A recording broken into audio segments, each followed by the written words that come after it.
जय गुरुदेव। जय हो बाबा नीप करौली महाराज की जय। जय श्री कैंची धाम। जय जय श्री राम। सभी को प्यार भरा जय श्री राम। आशा करते हैं आप सभी अपने परिवारजनों के साथ में स्वस्थ होंगे। इसी कामना के साथ बढ़ते हैं आज बाबा जी महाराज के एक और चमत्कारिक प्रसंग की ओर, जहां बाबा जी की इच्छा से ही लोग बोल पाते हैं। यहाँ भी बाबा जी की इच्छा से ही लोग बोल पाते हैं। बाबा जी चाहेंगे तभी उनके भक्त बाबा जी से प्रश्न कर पाएंगे या बाबा जी के समक्ष कुछ बात रख पाएंगे, ऐसा कहा जाता है। परंतु है क्या कि वास्तव में यह है कि कुछ लोग चाहते हैं कि बाबा जी महाराज से हम यह बात कहेंगे, बाबा जी महाराज को हम इस तरह से रिझाएंगे, बाबा जी महाराज को हम इस तरह से प्रसन्न करेंगे। ये सिर्फ और सिर्फ उनके लिए है। तो बात है भूमियाधार की। श्रीमती नंदन माई, जो कि बाबा जी महाराज की अनन्य भक्तों में से एक आती हैं, वह नैनीताल के भूमियाधार जा रही थी एक बार बाबा जी महाराज के दर्शन के लिए। वह नैनीताल भवाली सड़क से पगडंडी द्वारा भूमियाधार जाना चाहती थी।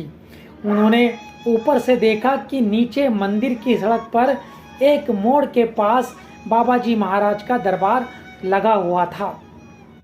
पूरा प्रसंग सुनिएगा, आपको अति आनंद आएगा। जब आप पूरा प्रसंग सुनेंगे अच्छे से आप समझ पाएंगे कि बाबा जी महाराज के समक्ष श्रीमती नंदन माई क्या कहना चाहती थी, और वह जो कहना चाहती थी वह उस बात को बाबा जी महाराज के समक्ष व्यक्त नहीं कर पाई, क्योंकि ये सिर्फ और सिर्फ बाबा जी महाराज की लीला थी। वे रास्ते में सोचती भी जा रही थी कि अगर बाबा जी महाराज के दर्शन मंदिर में ही हो सके तो वह परेशानी से बच जाती हैं। इसके बाद वह जैसे तैसे मंदिर के निकट पहुंचती जा रही थी। उन्हें मंदिर के चबूतरे पर बाबा जी महाराज बैठे दिखाई देने लगे। देखिए, मंदिर नहीं पहुंची थी, वह सोच रही थी कि मंदिर पहुंचूं तब बाबा जी महाराज के दर्शन हो, परंतु उससे पहले ही बाबा जी महाराज नंदन माई को चबूतरे पर बैठे हुए दिखाई दिए। और होता क्या है कि जैसे ही वह मंदिर तक पहुंचती है बाबा जी महाराज अदृश्य हो जाते हैं। अब श्रीमती नंदन माई ने मंदिर के चारों तरफ देखना प्रारंभ किया, देखना शुरू किया, और बाबा जी को वह यहाँ वहाँ ढूंढने लगी, परंतु बाबा जी महाराज उन्हें वहाँ पर कहीं भी नहीं दिखाई दिए। जब वह उन्हें ढूंढते ढूंढते देखकर कुछ थक गई, उसके पश्चात उन्होंने ब्रह्मचारी से पूछा कि बाबा जी महाराज कहाँ हैं, दिखाई नहीं दे रहे। तो ब्रह्मचारी ने उनको सड़क की ओर इशारा करते हुए कहा कि बाबा जी महाराज वहाँ पर बैठे हुए हैं। बाबा जी महाराज की इस लीला से श्रीमती नंदन माई बहुत ही आश्चर्यचकित रह गई और वह बहुत ज़्यादा आश्चर्य में पड़ गई थी।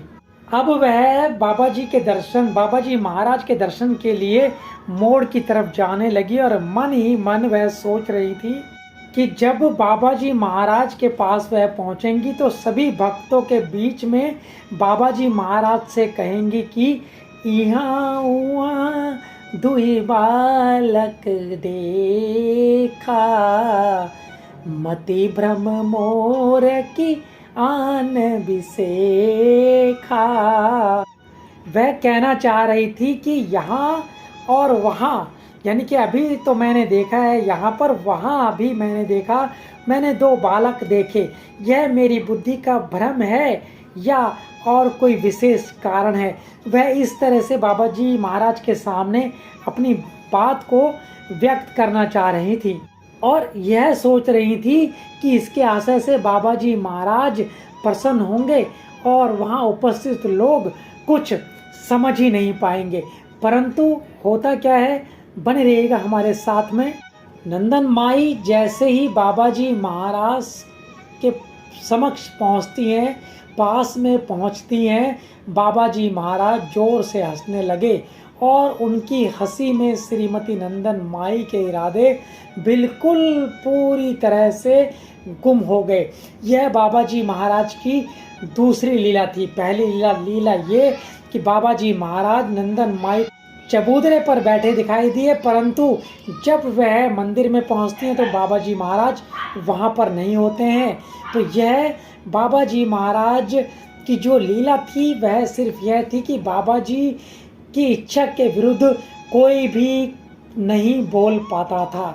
तो आशा करते हैं आपको आज का ये बाबा जी महाराज का चमत्कारिक प्रसंग अत्यंत ही पसंद आया होगा।